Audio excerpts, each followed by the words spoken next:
Welcome back, everybody, to We Are TPM with myself, Kyle Teixeira. Sitting next to me again is John Teixeira, and this week we have our special guest, Jonathan Cook, the executive consultant with RevUp Mastery. This week we are going to be discussing maximizing the resident experience. And if you guys have any questions about this topic or anything else, property management, real estate, investing related, give us a call, 817-818-9039, or shoot us an email at showmethemoney@weartpm.com. Now let's get into it. Thank you for coming on with us, Jonathan. Guys, thank you so much for having me. I'm very excited to be a part of this. We are as well. Yeah, no, this is our listeners don't know this, but we would love any time we get to spend with Jonathan talking about these things. So, you know what? And this is an exciting topic, and I think a good one. That's really why we wanted to bring Jonathan in, because people don't think about this topic very much, right? When they're thinking about moving into the investment, realm, maybe even the investor that has 10 properties.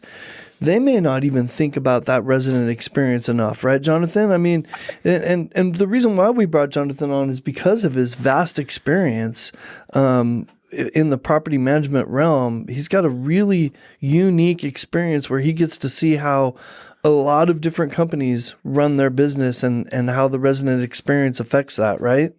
Oh, definitely.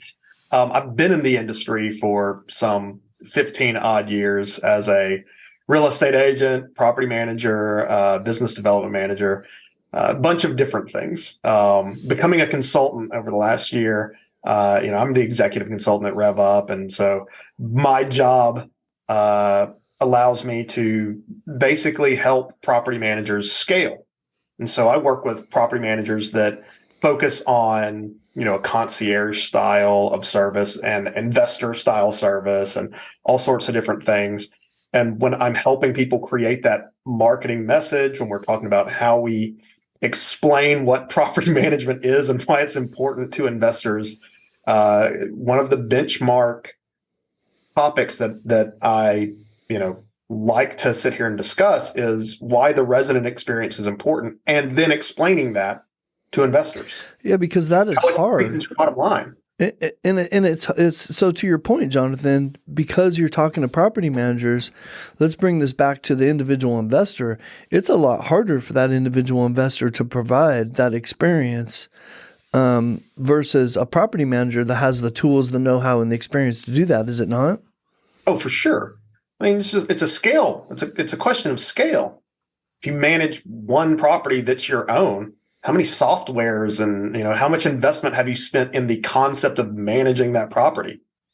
I thought Jonathan was going to leave it at it's a question of scale. He did such a good job of summarizing it. I thought, this is a podcast. We need to explain this stuff. You just going to summarize everything like that? Well, we're talking about performance benchmarks too. Like, we're actually talking about the actual bottom line. Performance of your portfolio is tied to the resident experience. And I guarantee you most investors, if not all investors, especially if they do it themselves, don't think that. What's my rents? How often are they occupied? And that's pretty much it. Those things that don't involve somebody else's experience that, you think is irrelevant. Well, how about the biggest factor that directly ties to the resident experience and to the owner's bottom line would be turnover costs, right? So if a resident is not moving because they're happy, because they're enjoying their experience, the longer they stay there, the longer it is between turnovers, the less you have in turnover costs over the life of owning that piece of property. I mean, that's the most obvious one, right? It's one of those things that, I also teach classes to real estate investors, and that exactly that point is one of those that I find it shocking that less people than do already know this are aware of.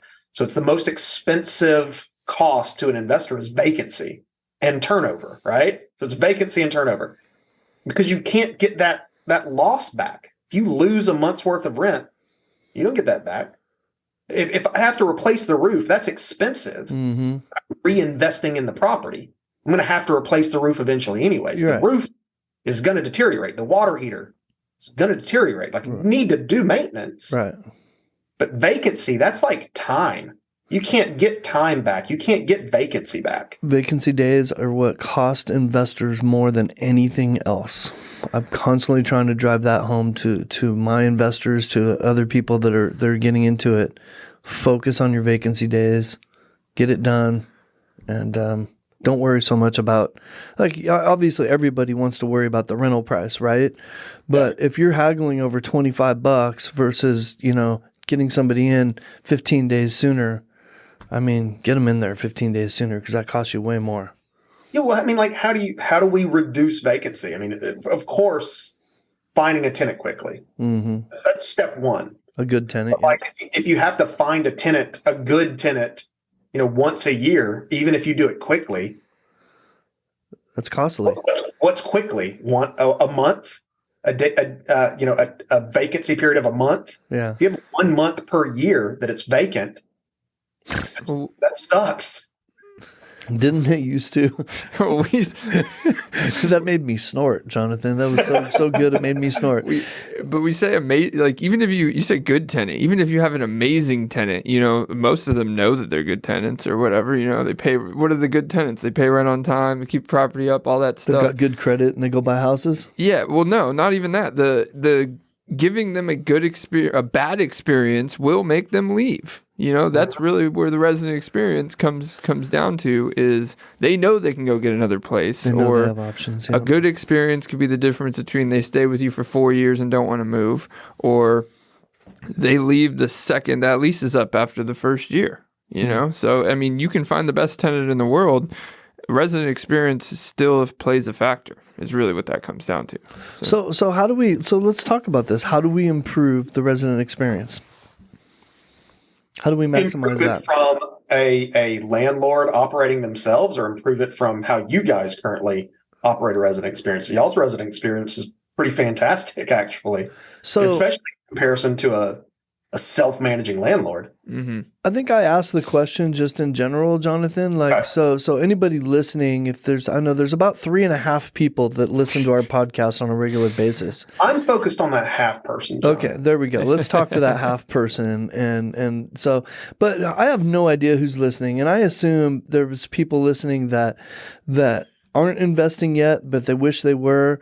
Maybe they're just getting started and taking some action. Maybe they've got 5-10 properties, and maybe they've got 100. Who knows? But anybody who might be listening that isn't thinking about the resident experience, what would you say to somebody they should be doing to make sure that was maximized? So the first aspect of it is providing a level of baseline convenience. A tenant doesn't own this property. They're not gaining equity on it. Mm-hmm. So because of the fact that they've chosen to rent instead of own, you as a owner, landlord, whatever, you are making the profit off this property. So providing a well-maintained property on that baseline, that's number one. You've got to keep the property in good condition. If the roof does need to be replaced, even though it's expensive, you got to replace that roof. You got to replace that water heater. You got to fix maintenance items as they come up, and you've got to do it timely. Step one. Mm-hmm. Kyle, 24/7 maintenance is a baseline of minimum expectations for a resident at this point. And so I would take what Jonathan just said, which is probably the most important step to making a resident experience, a positive one. But with that would be communication, right? So because along with that maintenance, if you've got a tenant that is calling you for everything, right? Things that they shouldn't be calling you for because they shoved their rubber ducky down the drain and they think that it's now your job to go get it out. Some education involved in how to maintain a home, not to shove rubber ducky down the drain, right? And how to reset a garbage disposal. Some education and some communication, right, would go along with that. And what do you do when your tenant calls you? If you have one of those that's calling you constantly for things that they shouldn't be calling you for, how do you handle that? How do you communicate with them? Do you get angry with them and make the problem worse? And that communication is extremely important. and goes right along with what you just said, right, Jonathan? Absolutely. I don't think there's ever a reason to get angry at a tenant because they're trying to keep your property maintained. You have to tell them what their responsibilities are. Right. Make that clear upon lease. Look, you put a rubber ducky down the toilet or whatever. That's on you. We will still come fix it because I don't want you to have to fix it. If you don't know that you can't flush a rubber ducky down a toilet, you probably don't know how to fix it once you've done that.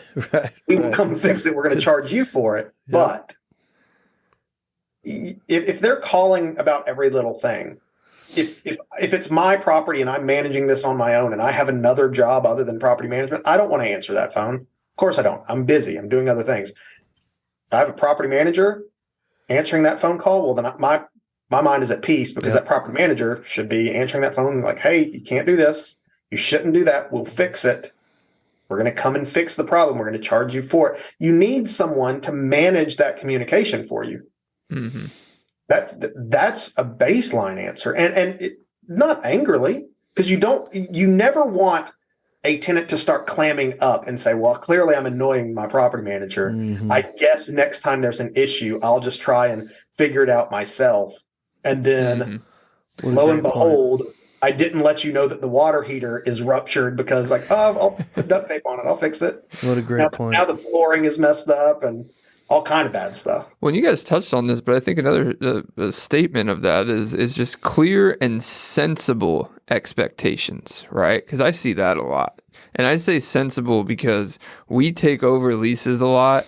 I know a lot of people that I've talked to. I have friends that at some points they want me to review leases, and you hear all the horror stories. But like landlords will sometimes put things in leases that you just cannot put in leases, or you can, but whatever. Like the resident experience can't, whatever right it off is. the bat, we've disregarded the resident experience. Up to $200 for whatever happens every time you call me, you're paying for it. Or, up to this. Or if this specific thing happens, you're responsible for this piece. And, they're just like, why? I mean, that's... Jonathan, we see this all the time when we take over leases. Kyle's, I'm sure you've seen it too. Homeowners will do the craziest things, forcing their tenants to do their maintenance. Now, there's the things that are appropriate to have tenants maintain, right? That they can control. Pest control, landscaping, stuff like that should totally be 100% a tenant thing. But, like to Kyle's point, I can't tell you how many of those leases we've seen where the first $750 is on you, and then it's just crazy. Maintain my property for me. I've seen a lot of silly leases in my day. I mean, I've been doing this for a while, and you take over somebody's property that I've been managing this on my own for 8 years, and my lease originally was on a napkin, and now I at least printed something out. You start looking through it, and it's just chaos. And they got it down at Staples. And it doesn't even hold water. It's 47 and a half pages. Well, and sometimes they didn't even make it convenient on themselves. It's like, how do you keep track of this? It's like, all right, well, if you're on time, your rent reduces. If you're late, your rent increases. And I'm like, well, when seen that. That's like, what is that? When does it stay the same? When you pay on the first by between 2 and 4 o'clock? I mean, like, I don't.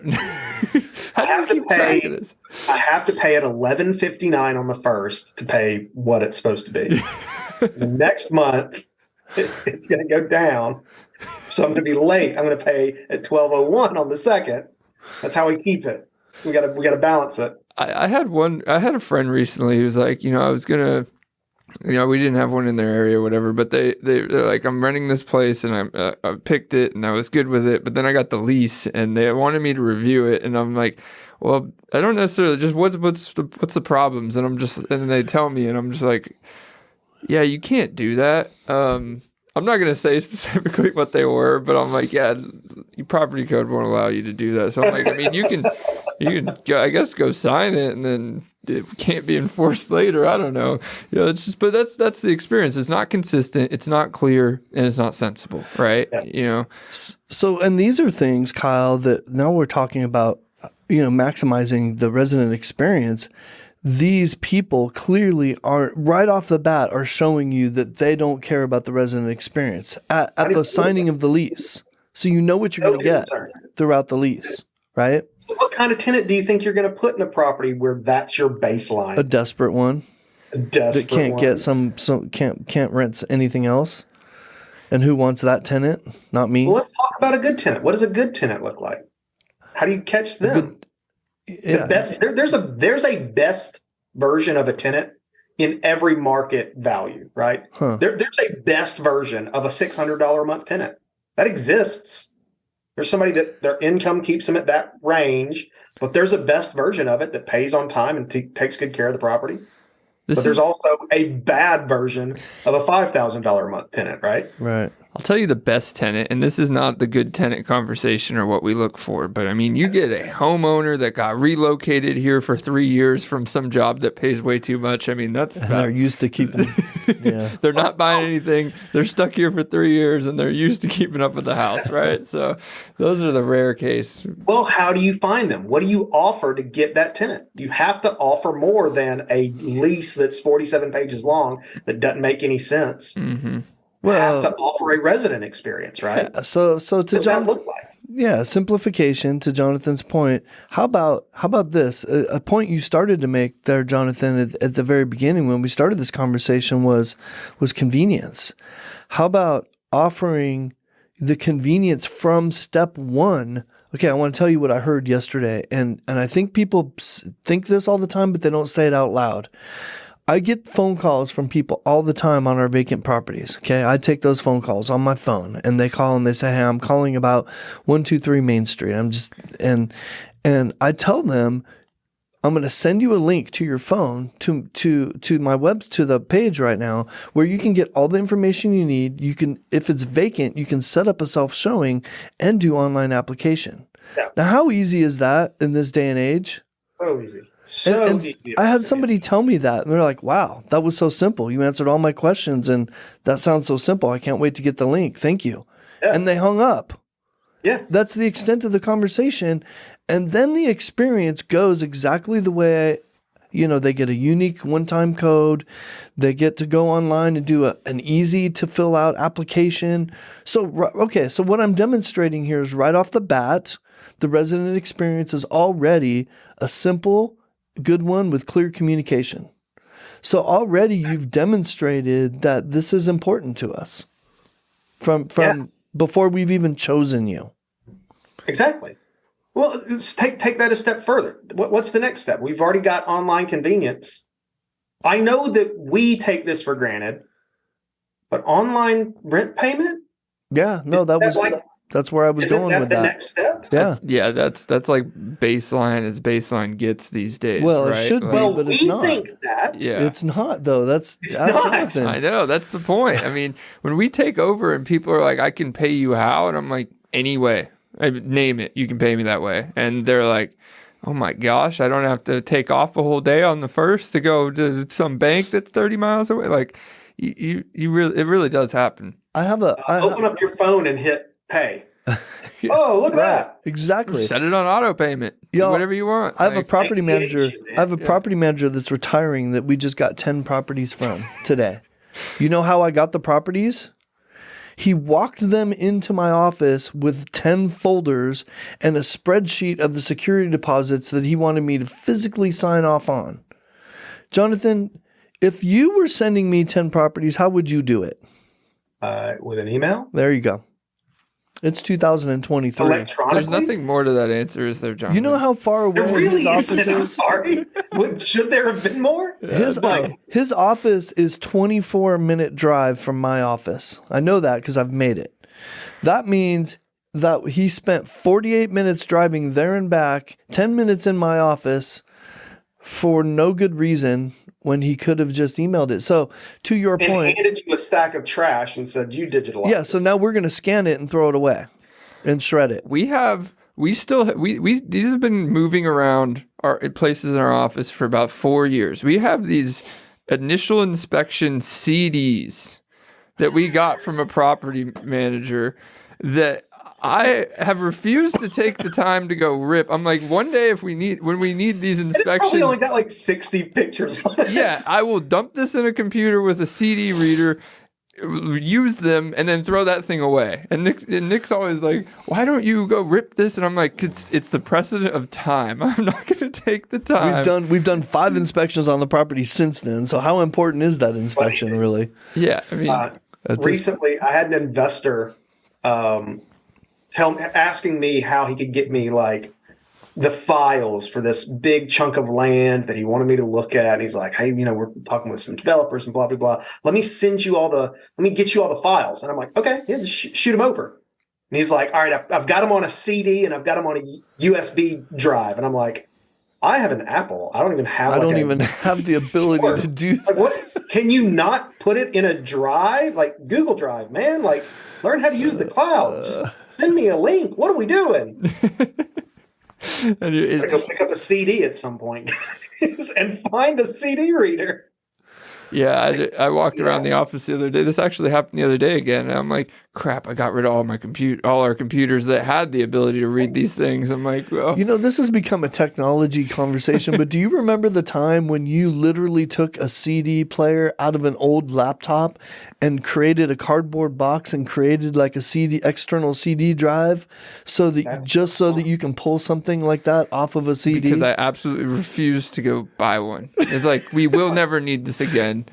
So yeah, that happened. So. They can't be more than like a few $100 at this point. But okay, yeah, it has become a technology conversation. But let's switch that back over to tenants. If you're running your rental properties with pen and paper, what are you providing? Are you providing convenience good services to your tenants? Right. Like, how does your resident pay? Do they have to come and pay you with a paper check? Right.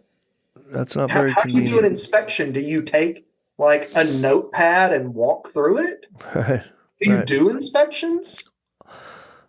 Do you provide a resident benefits package? What are you doing? Mm-hmm. How are you like when we're talking about like how technology has grown in the past, even like 5 or 6 years in the property management industry? Think of all the technologies that we've grown. Like we talked about maintenance earlier. Can we talk about something like a maintenance software and why that makes a resident experience more valuable? Because they can track the history and they can track what's going on. Just, it's similar to how the owner can, but they aren't blowing you up trying to figure out what's going on because they know they had the communication. Whether it's communication that nothing's going on, that's still valuable or we're waiting on something. It's still valuable than lack of knowledge, because lack of knowledge turns into work for us, work for you, work for the landlord. Well, so. and communication, it's always comes down to communication. And to Jonathan's point, the technology is making it easier to communicate effectively and efficiently, right? I don't know if most people are like me. I feel like society might be getting more like me in that the last form of communication you check is probably email at this point. Correct. 100%. And I'm not trying to say it's unimportant. I have important emails and I have to skim through it. I got to try to remember to skim through it at least once a day. But I get so many text messages, voicemails, DMs, I don't know, whatever else there is. There's so much stuff. All of our apps have their own messaging system. Our PM software has its own messaging system. I'm monitoring all of that stuff all day long. That's a full-time job. It takes me all day to do that. I'm lucky to open up my emails. Usually my email is more like a search tool at this point. It is. It's an archiving tool. It's a search tool. Jonathan's texted me and said he sent me something. So I'm gonna Google Jonathan Cook and oh yeah, there it is. Or not Google, I'll search it on my email. But I spend 6.5 hours a day on video conferences like this. 6.5 hours a day on average, consulting with clients, consulting with property managers. And so email is what I scroll through at 6:30, 7 o'clock. And I'm like, all right, I know I got to do all this. I'm going to separate these out. Let me readdress all this stuff. Text messaging, man. Good gracious. So recognizing that is one way to improve that and maximize that experience for residents, right? If you're sending your residents emails all the time and that's all you're doing, then like me and like you, Jonathan, like probably a good part of our society, there's a good chance you're not seeing that email, at least for today. Well, I'd argue that Jonathan's probably secretly checked his text messages during this call. He probably hasn't checked his email. See, twice. I saw him do it once. I wasn't gonna snitch him out. I have a sick 8-month-old. I've got to check on him occasionally.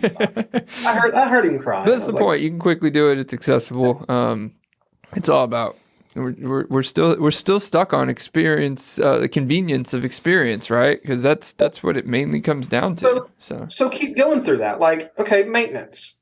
Can we talk about some of the softwares that are out there that help make maintenance communication more efficient?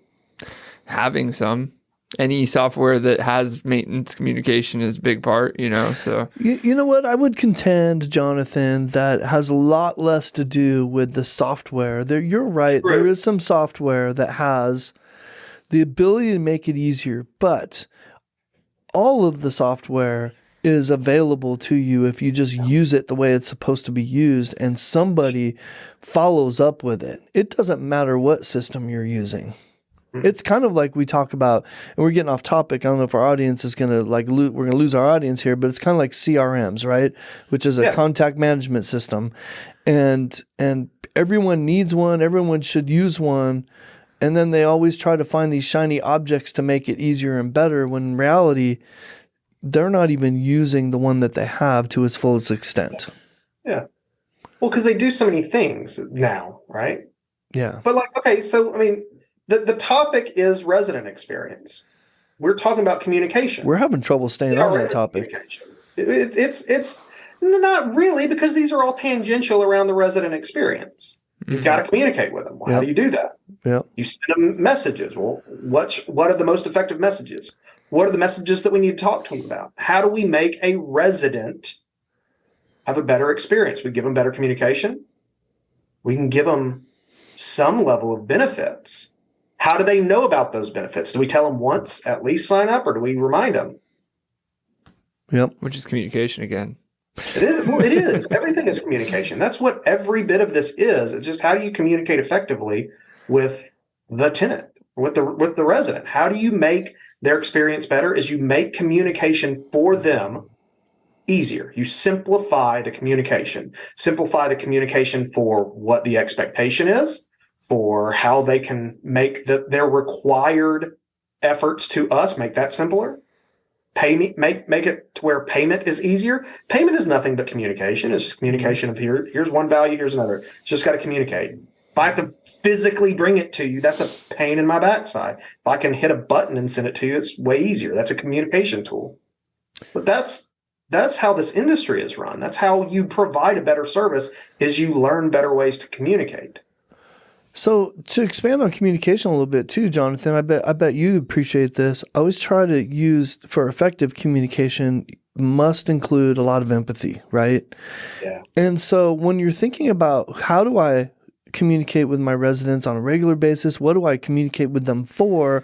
Are you using empathy to figure that out, right? Like, if you were in their shoes, how would you want to be communicated with? And we do, we use an automated feature in our system to send birthday messages. Well, that shows a little bit of empathy, right? And it could be more personal if we put more effort into it, but there's different levels of that you can do. But the point is, your tenant, to make their experience better, wants to know that they're a person and not just a tenant paying rent. Right? And if you could take those small opportunities to show them empathy and show them that you understand that they're a person just like you, right? Mm-hmm. Then the resident experience becomes so much better and so much easier to manage. Of course it does. I mean, everybody wants to know that they're heard, right? Yep. Well, and I think this all goes into the experience, but one of the biggest ones is, what do you, when it hits the fan, right? What's the experience for them then? That's really the ultimate test of the resident experience. When it's 98 degrees outside and your heater or your AC goes out, how did that experience go? Because that alone will throw the rest under. It'll make or break the resident experience, right? They will come up for renewal 6 months later, and that they could have loved you before and hated you after. How prepared are you to respond when there's things that are happening that you can't necessarily make any faster or any better, but you use empathy, like you said, to show that, I know this is what you're going through and this is how we're dealing with it. This is why it's going to take 2 days. This is why there's no way to speed that up any faster, using that communication, but not just the communication, responsiveness. I know in Texas, you need to be prepared with contractors that you trust and will put you first or whatever it is when the summer comes along, because everybody's AC is going out. Does their tenant know that they got a property manager that can get somebody there that day? And then, if it takes 2 days because of normal logistics things, they knew that was the best you could have done, Where does that fall? Because they could love the convenience and the communication and all this stuff, but they're like, well, if something bad happens again, I don't want to be stuck with these guys because they did not respond, So I think that's really doesn't happen to everybody, but it can make or break the rest of it. So I think that's what our portable AC, our window units we got a shed full of them for that reason. That's nothing more than tenant experience, right? The resident experience. That's what that's for. If there's going to be a half a day, 2 days of you not having AC, we've got a solution so that you can sleep at night and when it's 105 degrees, right? Because that's empathy. We didn't buy those at $400 or $500 a pop and pile them into a shed for our benefit, or because we had to. We didn't have to. Absolutely, we did that to make the resident experience better, and that in turn makes our life a little bit easier, right? And probably worth every penny that we spent on those things, even though we seem to lose them.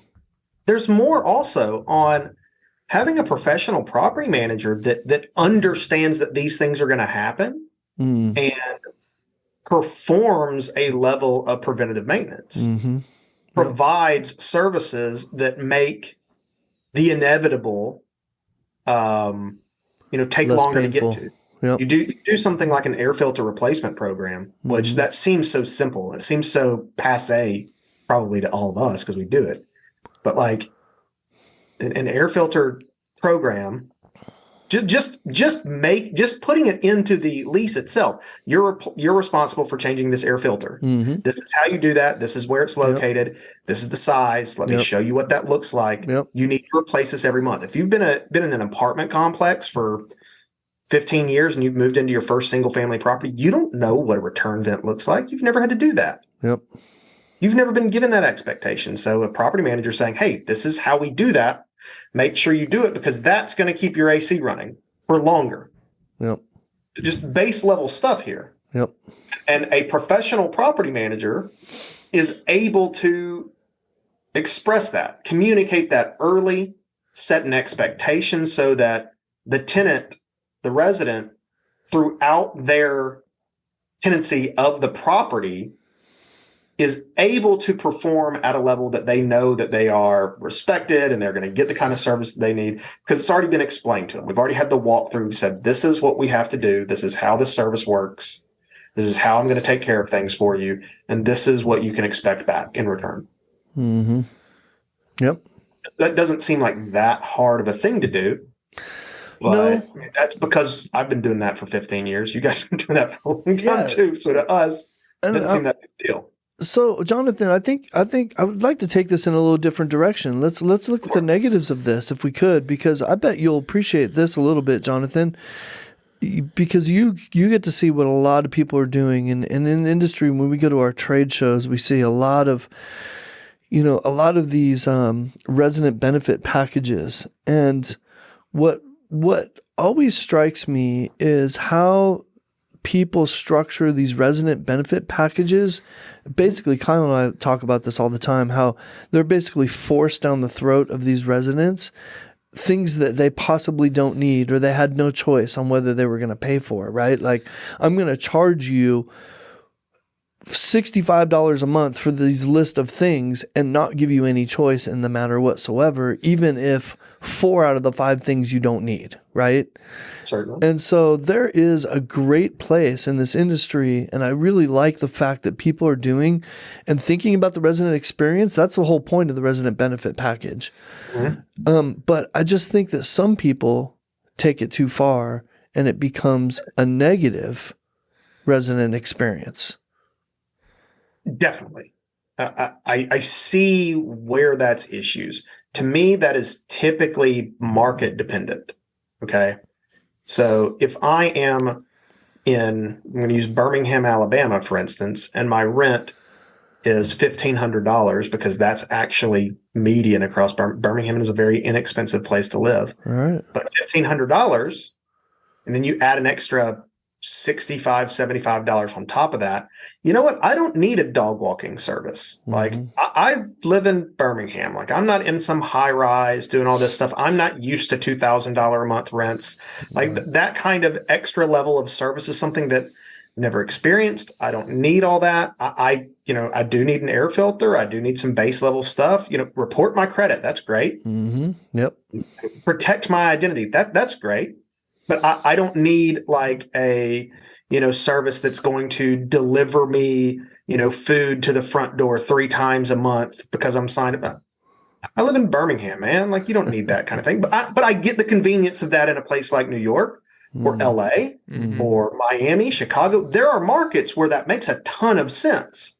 But this is where it comes down to like the reality of America is every market is different. And if you're using a nationwide provider that says, let's build an imaginary concept here and say, let's say there's a property manager that was originally based in Los Angeles. There's 19 million people in Los Angeles. Their largest book of business is probably Los Angeles. And their most like aware resident experience, the part that they know about if they're based out of that, is the LA experience.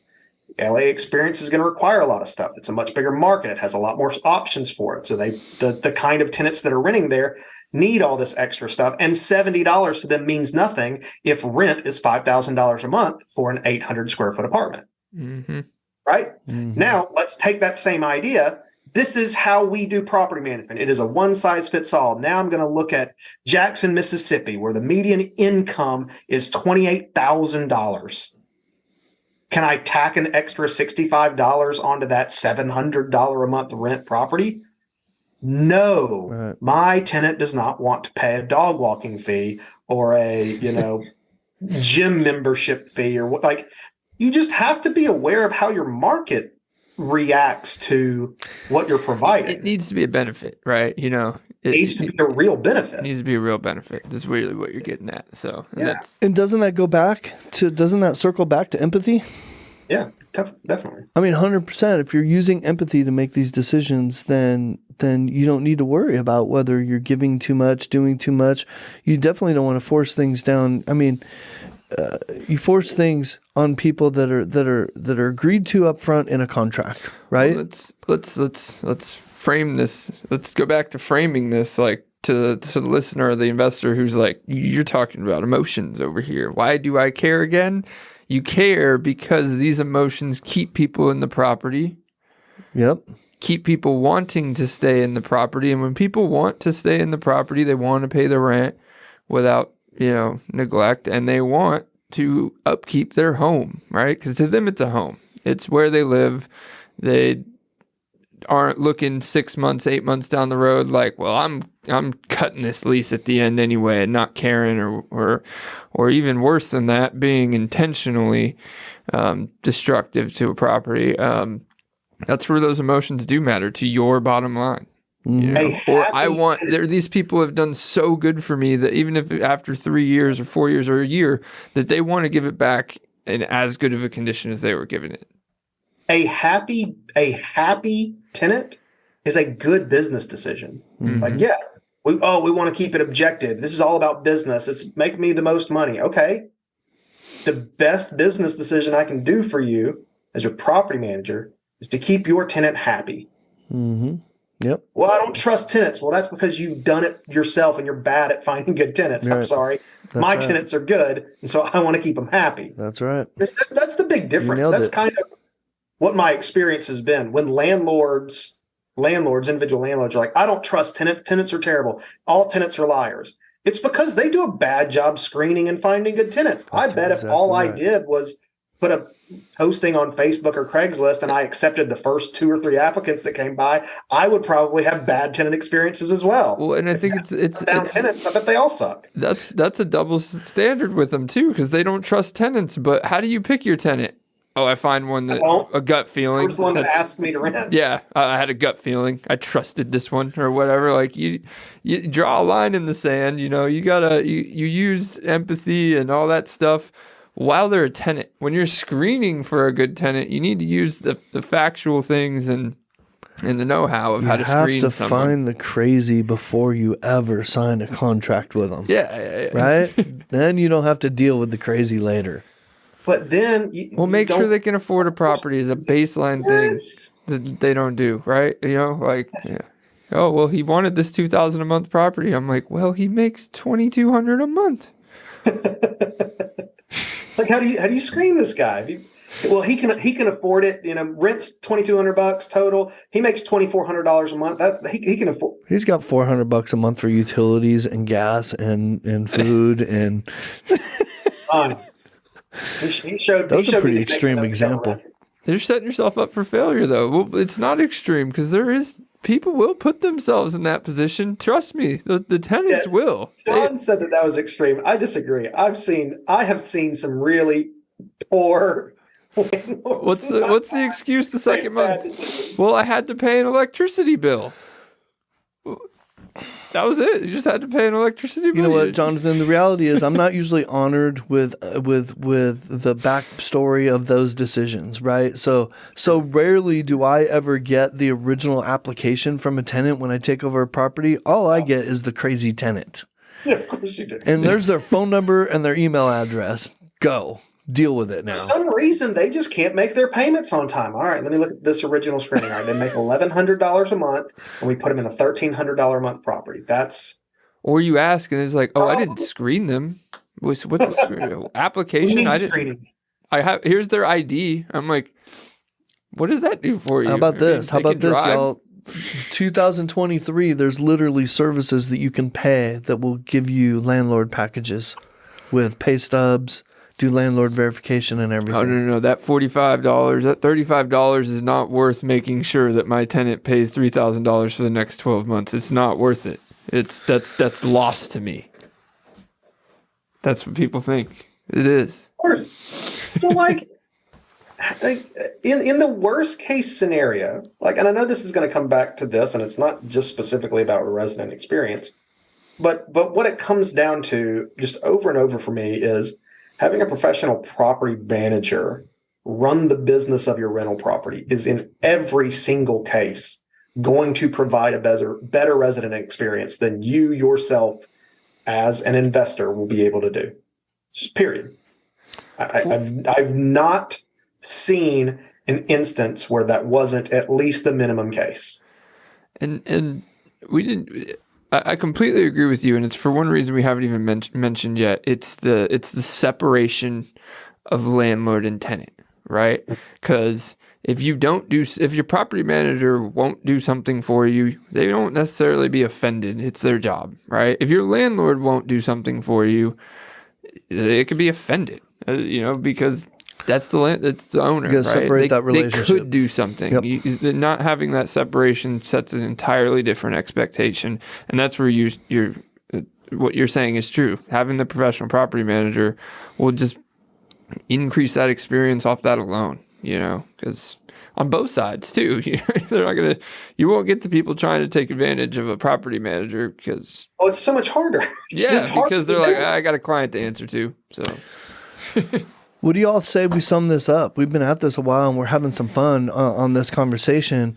if I were to sum this up, Jonathan, it seems like we've talked about convenience, making it convenient for our tenants. We've talked about communication, having really good communication with empathy, maintaining the property in a timely and proper manner, and setting up really proper and good expectations up front, right? Yeah. We've talked about screening and all kinds of other stuff too, but really, if I were to summarize this conversation to make a great resident experience, that's probably, did I miss anything there? That's probably the summary of what we've talked about. I think you nailed it perfectly. That's exactly it. So, convenience, communication, and expectations affect your bottom line. Yeah. And so having those items taken care of, I mean, it seems simple when you boil it down to 4 sentences, but listen to how crazy our conversation got, because all of those things are interconnected. And we all have these experiences we're drawing from. Yeah. Absolutely. So you've got to provide that. And then that alone is going to find you better tenants. Better tenants mean more money for everybody involved. I love it. Well, as we wrap this up, Jonathan, I want to, because of what you guys do, I want to allow you to briefly state what you guys do at RevUp, but also the aspect that you teach sales and to target these investors that you initially described to us, because it goes great with this topic. It really does. And I really enjoyed the ability to talk about the resident experience, because this is kind of near and dear to my heart. I recognize that it's one of the best ways to become a better property manager and thus find more clients, is to be able to provide a better resident experience. At RevUp Mastery, our entire company's focus is helping property management companies scale to as high as they want to go. And scaling can mean things like learning new sales foundational practices. It can be operationally minded. How do I, build this operation in a way that I can provide a great experience to my residents and my clients? RevUp Mastery is a property management scaling company. I'm the executive consultant, so I get to speak with all of our property manager clients. I get to really kind of customize a plan to look forward to the scaling of a company. And there's a lot of discussion about how we implement processes to make our resident experience better, how to make our client experience better, and then how to distill that into those 4 sentences that John so succinctly put together, and take that message out to the masses, out to the landlords that we're talking about that just will not be able to do this. There's a level of outreach that we have to get out and educate these people. And a lot of the answer to that education is, you're not going to be able to do this on your own, Mr. Landlord. It's very difficult to do this on your own. You should choose a very professional property manager in your market to help you run these businesses better. This is how we compile that message to explain it to you, how we are your solution. And so, that's what RevUp does. We help put it all together in bite-size answers for you in our sales foundations. In the operations side of things, we can help you build that product. So that's what we do here at RevUp. I enjoy every second of it. I get to meet wonderful clients like these guys, and other property managers all over the country. Well, Jonathan, we've enjoyed our experience with you. We've enjoyed knowing you, and you have helped our business, and we appreciate you very much for coming on our podcast and helping our listeners learn more about maximizing their bottom line by making the resident experience better. Yep. Appreciate you, Jonathan Cook with RevUp Mastery. You are awesome, and we'll continue to do this, I'm sure. So it may not be the last time. It has been an absolute pleasure. You guys are so fun to talk to. I could talk to you guys literally all day. That's why I text Kyle back and forth. Hey, Jonathan, tell us how somebody were to get a hold of you if they needed to. You can reach out to me at Jonathan, which is just JONATHAN, at RevUpMastery.com. You can also just visit our website, RevUpMastery.com. You can click through the Calendly links and schedule an appointment with either myself or Maya Madden, our founder and CEO. I write a lot of blogs on there. It's fun. I don't think I've discussed resident benefits or resident experience yet. It might be a good blog post for me to write into next. Interesting. Maya might be offended that we brought Jonathan on first, huh? Right? Yeah, maybe she might Don't be. tell her that, Jonathan. No, she won't. No, she won't. She was on a webinar last week. We're fine. I'll get her in touch. I got you. Well, we'll get you back to your 6 hours of calls. We appreciate you coming on. Thank If you you guys need any questions, have any questions about anything we talked about, or want us to connect you with Jonathan, and have these great conversations, give us a call, 817-818-9039. Shoot us an email at showmethemoney@wearetpm.com. And thank you for listening. Bye.